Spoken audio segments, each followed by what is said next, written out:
Welcome to another Rare Talk series, a series where individuals can talk about issues and situations within the rare disease space to help raise awareness for a specific disease. We try to speak to people who have the same condition but are at different life stages to help try and show the daily struggles of living with these conditions and to bring awareness. My name is Chelsea and I'm the youth coordinator for Rare Youth Revolution, and I will be hosting this talk today. I'm here with Maxwell and Ross. Would you both like to introduce yourselves? I'm Maxwell McKnight. I'm 19 years old and I'm currently a business management student and I have spinal muscular atrophy type 2. My name's Ross. I also have spinal muscular atrophy type 2. I'm 44. I work full time for a large bank in the UK. I'm their accessibility manager. And me and Maxwell live very, very close to each other and know each other through family history. So thank you both for introducing yourselves and for being here today. So the first question I'd love to ask you both is, how would you describe your condition to someone who hasn't heard of it before, and how does it affect your daily life? So it's a slow muscle wasting condition. And you're probably normally diagnosed quite young. It kind of is worse during your teens because you're growing and you're getting a lot heavier. And so it's kind of exaggerated. And it basically affects every part of my life. Most people with SMA are wheelchair bound, so you have to plan everything if somewhere is accessible, like how you're going to get there. And when you get older, like me at the moment, I've just employed a carer. So most people with SMA get carers when they're older. Ross has 24-hour care. I've only got one carer at the moment. But they help me go to university, prep food, stretch. Stretching is really important, and doing exercise to maintain muscle mass. It's a genetic condition. So basically, unfortunately, our parents met and decided to have a happy time together, and that their genes didn't match. So we're left with missing parts of our DNA, which basically therefore impact our muscles and our motor neuron function. So the condition affects us in different ways through different stages of our lives. So when I was younger, up until the age of 16, I could actually walk and do everything for myself. It was only when I had a back operation at 16 to fix scoliosis, which is another common part of SMA, where all of us at some point will probably be affected by scoliosis and have to have some corrective surgery on our back. So at 16, that surgery actually almost accelerated my disability into being a full-time wheelchair user. So being a full-time wheelchair user is another way it affects us. And yeah, my muscles are weak. They get weaker over time. So, I'm 44. I need someone to feed me, where Maxwell, being 19, one, he's started drugs at an earlier treatment, not any illegal drugs like genetic modifying drugs, but they will kind of, they might help him prolong his fine motor neuron functions for a longer time than me. How else does it affect me? So it affects me in that, I need someone to do everything for me, but the one thing that it doesn't affect is our brains and our ability to make decisions. And in fact, there's been some research where people with SMA have often been seen to have a higher IQ than their equivalent counterpart who doesn't have SMA. And finally, I would say also weight management is an issue with people with SMA. So either gaining weight or more probably not maintaining a steady weight, because we don't have a high calorie burn. We have to think about what we eat. We have to think about the impact on our lungs. So we have to try and do as much exercise. And the biggest bit of advice that I've always been given in my life with SMA is use it, don't lose it. So for example, I'm very still proficient at typing, and I will not use dictation software, unlike this mister here who sends me really long WhatsApp messages. I call him lazy because he's typing. He's just getting old. He doesn't like the voiceovers. So the next question I'd love to ask you both is, how does your condition affect your family life? So I would say when I was younger, up until now, still, I've had quite a strong bond with my parents, because obviously they're my carers. Um, and so I think you spend like a lot more time with them than the average person. So I'm quite close to my parents. But then on the flip side, with siblings, I think it can also create kind of like a barrier because they think that my sister thinks that my parents are spending all the time with me, um, when, they are, but it's for a reason. So I think it can be positive in some respects and negative in other respects.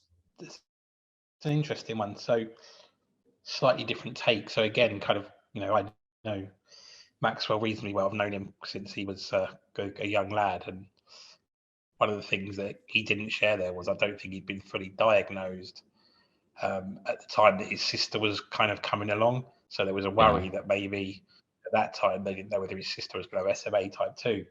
My parents, before they decided to have any more children, found out that I had SMA. So from a family perspective, I'm an only child, and they took the active decision that my dad often says to me, you can get double wheel push chairs, but you can't get double wheelchairs. So he said it was the Mm. best form of contraception that came along. So I'm an only child, so that has affected the fact that I don't have siblings, and I think as we grow older, family, if you have a strong family bond, that sibling relationship can be really helpful, especially as your parents become older and you don't have anybody else to kind of connect or lean on, or just feel like belonging to somebody. So how it affects my family life, I'm 44, my dad is 78, my mum is 74, and as an only child with not a massive extension of cousins, the kind of the I guess the how that affects our family is, one, I'm worried like what happens when they're no longer around, because as a disabled person I will purely rely on paid carers. Um, and I think from their point of view, they're old, they can't do what they used to be able to do for me, so they can't help me if a carer calls in sick. And that puts a lot of pressure on them and worry, and they probably live in fear of what's going to happen to them when they're no longer around. They feel incredibly guilty, I think, as well, because at the end of the day, they created me, and Mm. that, and then equally, because of what that scenario, they wanted to try and give me the best life possible. So they probably sacrificed lots of things. So I lived with them until I was in my early 30s, where, different financial climate meant that back when I was kind of turning into an adult, people would flee the nest because the housing market and the economy was different. Although nowadays children have stayed at home longer, they actually had that in a different generation. They've put me before themselves a lot of times, so not gone on holidays. So I think it puts a lot of pressure on the family, and there's a lot that goes into supporting someone with SMA: hospital appointments, worry, stress. Yeah, so I think it has a real impact on families. There are probably a Mm. lot of weight that people carry on their shoulders that's invisible. I know. I think my parents get like quite like burnt out, even for my treatment. My dad literally has to take a day off work to take me down at the moment. So, it's quite a lot on them, even now as I'm older. And they also wouldn't tell my um sister she had or carried SMA until she was 16, because my parents weren't allowed to know if she carried it or not. So yeah, it still like runs in my family, obviously in different respects. So yeah.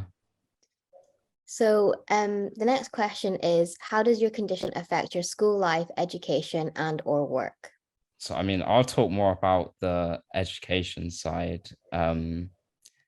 But I think for me, it like really affected my school life. Because like a lot of schools aren't really set up with hoists, therapy beds, things like that. And they wanted to send me to a different school in the area, but all of my friends were going to a different school. And so I wanted to go there with them. And I didn't want to be split up from them. So it required a lot of planning. I think my parents started in like year 5, before I'd gone to secondary school, to get this all built for me, and it was quite a long battle to get it all set up. Um, and then kind of once I was there, like educationally, I did really well, but that was kind of down to me. Um, but I think, especially in my sixth form time, there was so many things missing, like the evacuation plan. I couldn't go upstairs in some of the floors. There was some things missing around the school, like ramps. I'd have to go the longer way round, and especially, going way back in my younger years, in like year 3 and stuff like that. My parents had the same issues, and kind of I was always excluded from those issues because my parents kind of took it on themselves to do it. Obviously, you don't want to put anything on like a younger version of myself. So, relating it back to the parents kind of side, it's so much on them to try and make it accessible for me. Yeah. I'll focus more on the work side because I'm kind of, as I said, like an old man compared to this young man. But I think just glossing quickly, like over school, I think so. Again, I went to school in the 1980s and 1990s when health and safety policies were probably a little bit more relaxed and the world wasn't so PC. So it was kind of like, oh, we'll just see what happens there, and if there's an accident, like, oops, like we'll deal with that. So my biggest battle for my parents was actually getting me into mainstream school at the age of Mm, 3 or 4. So they wanted to send me to what was called back then a special school, but you can't say that word now. It's a special educational needs facility. And I basically had to go there for a few months until they fought to get me into mainstream school. And again, because my disability didn't impact me maybe as severely as Maxwell did at a younger age, I, mm, I, I kind of don't really remember many barriers at school. I went on most of the school trips. I played football with the lads in the car in the lunchtime in the playground. I went to secondary school and I could fend for myself. I got in trouble like the rest of the non-disabled kids. And the difference was I did go to the level access. There's 2 schools in the town we live in, and I did mm, go to the one that the majority of my friends didn't. I made new friends. It worked out okay. Um, Sixth form was at the same school, not a problem. The biggest blocker for me was university. So again, at that time, the world definitely wasn't as advanced as it is now in terms of equipment and hoists and disabled students, and it's still not brilliant now, as Maxwell's already like alluded to. It's better, but it's far from like utopia.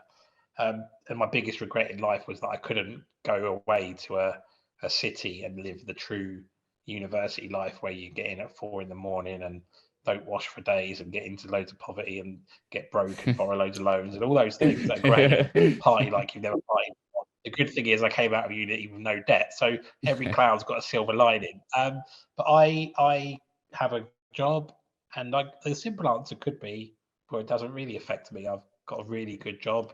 I've worked for the same organisation for 22 years, but that's because, again, and I'm not sure where you're from, Chelsea, or where the listeners are from, but in the UK, we have a really strong what's called reasonable adjustment or workplace adjustments mm, law, whereby employers have to make adjustments. And my employers are exemplary at this. They have made me be able to do anything I want. The only barrier to me progressing in my career is my own mindset and my own ability. So I hold down a full-time job without being big-headed, better than some of my non-disabled peers. So I think, really, to be honest, like the only thing that holds you back in life is your own mindset. Mm. yeah, 100% agree. Even though there are challenges, you can overcome them yourself, and there's, things in the way, but we always get through them. And sorry, I literally didn't talk about university. But yeah, no, the reason I didn't is because it's been so much like better for me than secondary school and primary school. Because of the reasonable adjustments. For some reason, at secondary school, they never seem to be done, but at university, they've almost been done like instantly. So my time at university so far has been really positive. And Yeah. another interesting fact, we went to the same university. I remember having to rely on my friends to help me get to and from lectures. There wasn't not many accessible toilets. some days there was a parking space for me, some days I had to leave my car on like double yellow lines. So yeah, I think the world has definitely moved forward for the better for university. I remember, Maxwell, one time you spoke about COVID and the effects of that for your secondary school as well, and that Yeah. definitely didn't help you. I don't know if you want to say anything on that either. So I was doing my A levels in COVID, and so like the first year was when lockdown was, and so everybody else towards the end of the first year into the second year went back to school, and I was still on the shielding list. You know, I got letters from the government just like saying stay at home, do this, do that. So it was really like quite hard on me because they were useless at putting the work online, which was just awful for me, really. But um, you know, I think university, you know, students don't go in a lot anyway, so a lot of the work's always online. And so for me, it's such like a better environment. But yeah, no, the A levels were really bad, and yeah, they completely forgot about me. So the next question is, how has your condition impacted your social life? So, I mean, I guess at the moment, I think being older, it hasn't really affected it too much. I think it helps having like understanding friends who understand your condition, and kind of having the same group of friends for like quite a long time. So if we ever go out anywhere, they're quite good at planning. They might take a little bit longer to plan something just so I can be in it, which is really good. But there's always things you have to like think about, like going to people's houses. We always do like meetups around my house because the other people's houses aren't accessible. So it kind of affects it in that way. It's kind of normally meeting up around my house or in some sort of social setting outside of the other people's houses. Um, but yeah, no, I think there's a lot to think about in terms of transport though, like getting places because Ross can drive, but I can't at the moment. I'm currently learning to drive, but that means I have to walk everywhere, get to public transport, or organize it with my parents. So that's quite a hard one. You know, if my parents are busy and the public transport isn't great, like you couldn't fit me and Ross onto a bus because they're like silly policies, even though there is enough room for two wheelchairs. And then like going back to when I was younger, I think it's kind of really down to like your parents for me when I was younger. Because I guess your life is in their hands really. So, you know, if your parents take you to your friend's house, then that's all down to them. I couldn't do it myself. So I think it is quite limiting, especially when you're younger and kids might be playing like football or stuff like that. Even though they always got me involved, I guess like flinging me around on like a trampoline isn't like the safest idea. Um, but I still did it anyway. But like I guess there's a lot more risk involved on that kind of side of things. But yeah. I'm going to go back to the school bit. I grew up in the 80s, so we didn't have computers, we didn't have technology. Like everything revolved around knockdown ginger and you know all these other games that you played on your street with your kids. And I had a bike at the time, like a tricycle that I could ride. So life was very different: cars, toys, football. Like, and again, because I was not fully in a wheelchair, I used to play in goal on my knees. So I was never the striker. I was just default the goalkeeper. And my friends just used to Same. make the goal a little bit smaller or say things like, "Oh, right, you've got to put it on the ground rather than high up." So Yeah. kids have got good imagination. Like they're more thing. I think I found it a little bit tougher when I went to secondary school because you get the idiots that like, kind of want to take the mickey out of you and call you names. So a couple of lads at school used to call me RoboCop.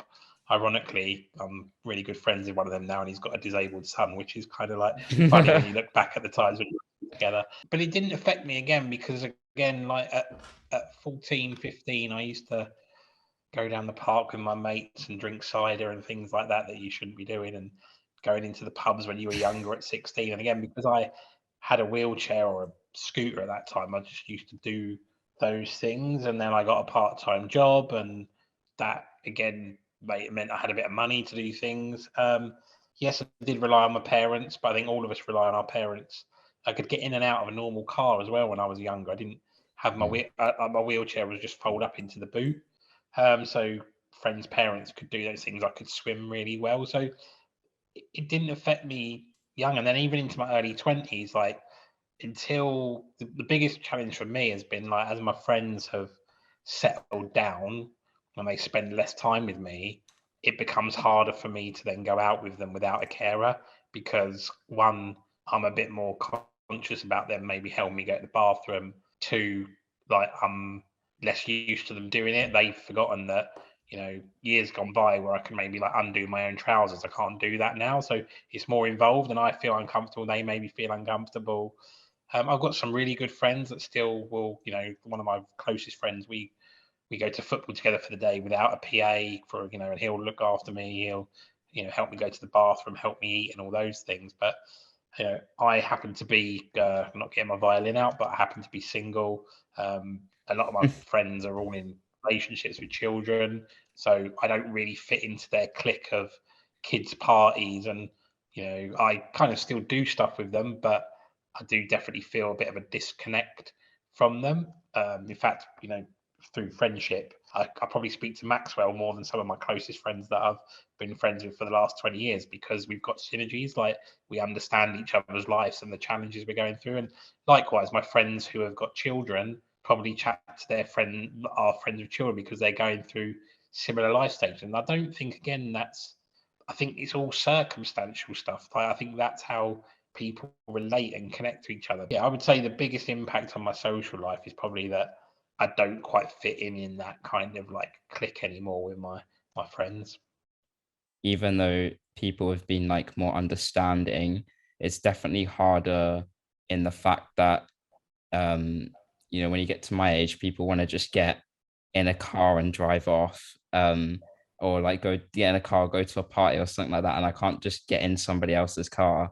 And so like planning in that sense, you can't just do things like instantaneously, and everything has to be planned. So everything can be done with planning, but the planning needs to be there. And yeah, sorry, I forgot to mention about driving. So I have been driving 25 years, and whilst I now need someone with me, not because they drive for me, but to help me get in the car and go to the toilet and pass me a drink and all those things. Up until my sort of mid-30s, I could just get out of the house, get in my car myself, go and pick friends up. So I kind of, in a way, and because I love driving, because when you're driving in your car and you're on the motorway and you're doing 70 miles an hour, the car behind you has no idea that you're in a wheelchair, unless you've got a sticker on that says like, hey, I'm a disabled driver, which I don't like those kind of things anyway. But like you don't have that. So you feel at complete like ease with the world, like you feel on a complete level par. So you take some pride in actually saying to your mates, it's all right, you guys get beard up, I'll drive, I don't mind. Like, chuck me £5 worth of diesel and buy me a couple of Cokes and it's cool. Like I loved that in my 30s. I got a great sense of being almost like able to do those kind of things. So that definitely adds a real extra ability. And I guess maybe some of my friends are like, well, Ross has to go in his car, and they would drive my car sometimes, but I think they maybe leaned on the fact that I'd probably, again, going back to managing our condition, alcohol full of calories, pointless calories, they don't do anything for you other than make you feel a bit fuzzy and have a good time and lose your inhibition. So again, I was quite happy sometimes when in my youth to go, actually, I'll drive. Yeah, maybe I forgot to say as well, compared to Ross, like gaming's like a massive thing now. And like in the same way he feels the freedom of like feeling like he's able-bodied when driving a car, I think like gaming for me is kind of like done the same thing. When I log on to game with my friends, I feel exactly the same way as they do. And I can do everything they can do. If I can, fly a plane into a building or something online, I could do that exactly the same way as my friends can. So yeah. So that kind of moves on a little bit actually to our next question, which is, has your condition affected your hobbies and have you had to adapt these in different ways? I think I mean for me gaming, I've adapted like my gaming setup. Like I've got like in front of me now, I've got like a few things that would you wouldn't see in like your average computer setup, like this mouse with like 12 different buttons on the side of it. My keyboard has like different binds to it. And so like I've adapted my computer setup in that kind of way. And then some of my like hobby, I mean, in a sense, I don't really have to adapt a lot of my hobbies because a lot of my hobbies are to do with cars and things like that. And going to shows, they've actually become quite accessible going to car shows. Like I've recently been to the F1 and that was, I mean, it was pretty accessible to be fair. Like disabled toilet wise, everywhere, you know, was level. And I think things like that have come a long way. Me and Ross both do like swimming. If I'm out with my friends going bowling, I can always join in. There's the ramp. And I also used to do like rifle club, and there was a few adaptations on that. But I think everything that I want to do, like I can do and adapt to an extent. So all of my hobbies, yeah, all good.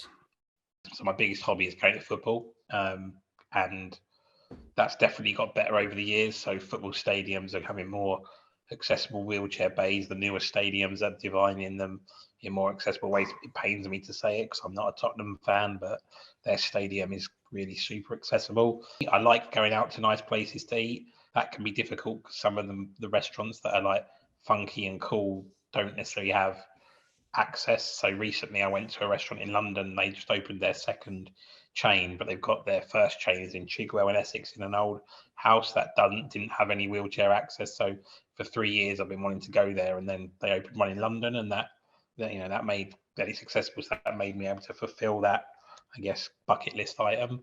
I used to be a bit of a gamer. I used to love my PlayStation, FIFA, Grand Theft Auto, things like that. COVID came along and work got busy, and I did a house renovation, and I didn't have anywhere to actually. I didn't have a TV for a few months, so I sold my PlayStation, and I haven't bought a PS5 to replace it, mainly because the latest Grand Theft Auto doesn't come out. If that comes out and I'm feeling a bit flush, I might try and buy a Let's do PlayStation it, here. But Ross. it's Let's do time. it. But that didn't really, like Maxwell, it didn't really affect me. Going out with my friends, I used to go night clubbing and things like that, and yeah, it clearly wasn't accessible. Clearly, was a bit of a risk going into nightclubs with lifts or into big busy places where people are like off their faces and banging into you and stuff. But my parents brought me up to not worry about those things, and maybe that's kind of the mindset that I had. As you get older, you see danger more. So I don't do those things. I'm trying to think what other hobbies I like. Traveling, flying is a pain in the backside for wheelchair users. There's so many barriers, so you have to plan it, think about it differently, take precautions of your chair, and yeah, it's a nightmare. But you can achieve these things if you want. So I think the biggest message is, again, like work, like social life, like anything, you can do within reason what you want with SMA. So it's all about you. It's all about what you do and finding a way to make it work for you. So the next question is, what could people do to help make your daily life easier? Don't leave chairs around a room so I can get through. No, but I think definitely giving time for me to plan. I think for me, like most of the like troubles and stuff have come from like things being done really quick or not telling me until like the last minute. So I think just like time is the main thing for me to be able to adapt something or go at it in a different way than I have been doing before. So I know an example could be like uh, a school trip or something in the past. If you haven't told everyone that we're doing it until like a month before, which has happened, it's going to be quite hard to get my TAs involved and researching the area, etc. So yeah, I'd say just time.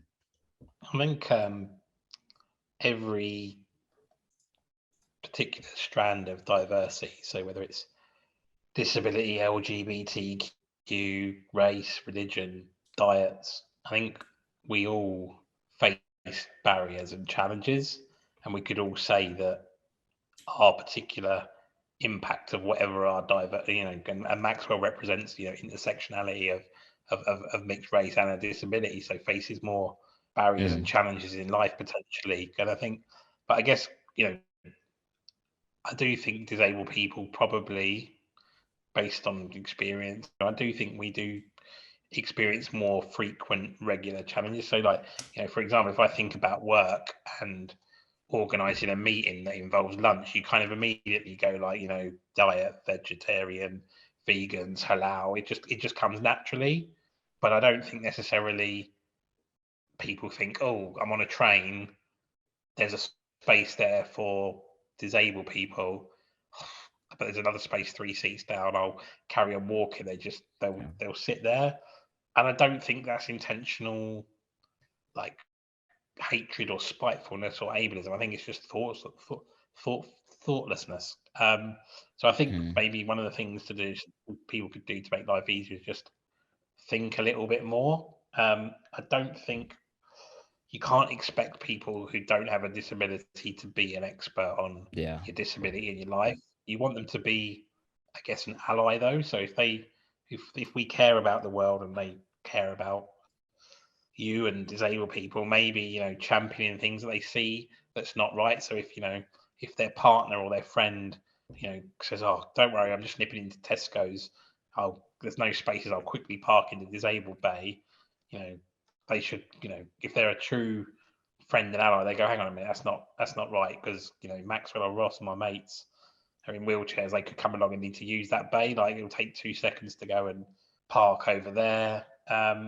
Or I don't know, like Maxwell says, planning, or just allyship. So just championing the things, like, if you work somewhere, let's just say you work in the train industry, you should be championing putting ramps, automated ramps on train doors. Why would you not? So we just need people in industry and the world just to think about accessibility and inclusion more. That's probably the biggest thing that people can do to make not just my life and Maxwell's life easier, your life, like, people with, different gender orientations and all those kind of things. We just got to create a more level playing field in the world. Yeah, 100%. And like, I feel like you don't have to get it like right straight away, as Ross was saying, with like the disabled car park spot. I know like a few of my friends who have done that, but then when they've been friends with me, they understand the importance of it a lot more.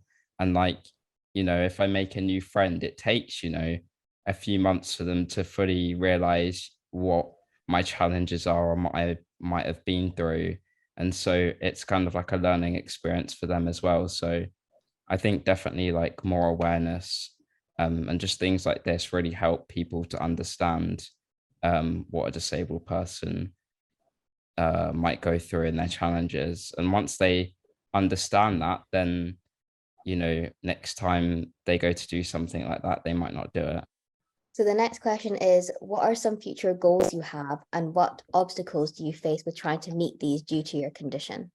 Well, apart from like traveling to every single country in the world, I would say like my biggest like next challenge after university is probably moving out. That's probably like my biggest like goal to do. And so there's quite a lot of barriers, as like Ross knows, you have to get 24-hour care, and I know how much time and effort that takes to do, and how much effort you have to put in to kind of have that team always there. So I think that's like my biggest goal. What I really want to do, move out with my partner, would be really, really nice. But obviously I've got to employ some more carers, and train them, and kind of get to a point where I feel like I can move out. So yeah. And he's got to get a job because he ain't going to get a house for free. Yeah, very true. I've achieved quite a lot in life, and we often don't talk about our accomplishments because that's not the British thing. We often talk about our failings rather than our things. But I'm going to take the Google terminology of I am remarkable. So I kind of have traveled to quite a few parts of the world. I live on my own independently, and I have a mortgage, and I have a good job, touch wood. And I follow my interests. So from those point of views, don't get me wrong, I'd quite like to see different parts of the world that I haven't seen, but I'm less excited about that because I know the stresses of air travel and accessible hotels and things like that. I'm quite happy to just go somewhere for 2 weeks that I know and chill out and do absolutely nothing. But I guess my probably biggest future goal to a bunch of strangers that are going to watch this on the internet is I'm 44 and I'd quite like to maybe meet somebody and settle down. Yeah, for me, probably, meeting somebody might be one of my future goals. I think obstacles that I face with that, again, my own inhibitions, my own kind of like worries about that. So those are nothing that anyone else can do. I do think it's harder though as you get older and you're less independent. So now if I want to go on a date, I'd have to involve a carer. Can you take me? Where are we going? Oh, you're not going out with your mates? No, I'm going to meet somebody. Oh, then I'd have to tee up with the person that meeting. Are you okay if this person is sort of like in the background somewhere? Because I'm not looking for a carer in a wife. I'm looking for someone to enjoy life and not look after me. So these are all, and then you start thinking about, oh, what if they don't like it? And so this goes back to the bit about like, oh, you're panicking about something that hasn't even happened yet. So that's probably like, I guess, some obstacles. I think the other one that's maybe less of an obstacle is I don't want to die at my desk. Like I've worked for like 22 years for the same organization. I'll be 50 in 6 years, and I'd like to think that at sometime between 50 and 55 that maybe I could go part-time, maybe early retirement, and actually enjoy the remaining part of my life. I don't want to work till 60 and then quit work and die with a load of money in the bank. Like, what's the point in that? So, you want to kind of enjoy yourself. So I guess that, again, the barriers to that though are no different from anyone who's not disabled, paying your mortgage off, being financially free and able to do it. Also, if you don't work, you lose certain elements of like carer funding, like the access to work scheme supplements some of my care budget.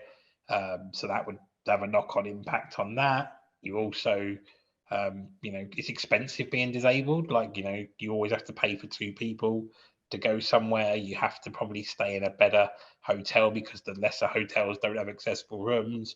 You've got to fly on an airline that can take your wheelchair. So everything's more expensive, and you're a long time, touch wood, on this planet. If you're not working, you've got to be able to fund some form of, you've got to let alone put food on the table. It's no point in just existing, is there? So I guess those are some of the barriers. I'm not sure they're unique to disability. I think they're probably more generic. And lastly, we always ask our guests, do you have any advice for someone watching who has your condition, or advice for any other young person living with a rare disease? Try not to turn down any opportunities. I feel like there's a lot of people, especially with SMA, that might lose hope. But I think, they should just keep on going, keep on pushing. There's a lot of barriers, but, you can always get out of them, and, live out your dreams. So definitely just to keep on going and just try and be a better version of yourself every day, really. My advice would be, don't let your disability hold you back. Like, you can do whatever you want. You set your own goals and your own objectives in life, and you shouldn't let your disability frame that. Give everything a try. I would definitely say a disability is not an excuse for a cop out either. Like, just because you're disabled doesn't mean that everything should be handed to you on a plate. So we all come into this world in the same way, and touch wood, we all leave it in the same way. And your journey between those 2 points is what you make it. So that's probably my biggest bit of advice. Thank you everyone for watching and for Maxwell and Ross for joining us today. It's been great learning about SMA and how it affects you in your daily lives. If you want to get involved with Rare Youth Revolution through one of our Rare Talks, get in touch with us through our website or social media channels, which will be linked at the end of this video. Bye for now.